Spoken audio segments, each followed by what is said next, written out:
జనని అయిన ఆకాశ గంగకు జన్మ కారణమైన కాననెత్తి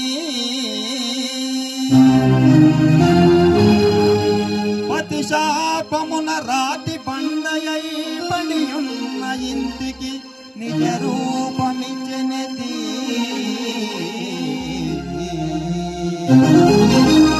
అల త్రివిక్రమ మహోజ్వల దివ్య రూపాన నిఖిల లోకంబులు నిండెనెతి జానకీ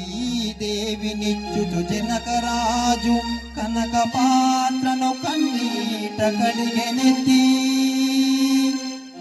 అట్టి నీ పాద నీరేద్యమయో నాదు కఠిన దేహం పుతాకంగా కమిలెనేమో తారక బ్రహ్మనామా కోదండరా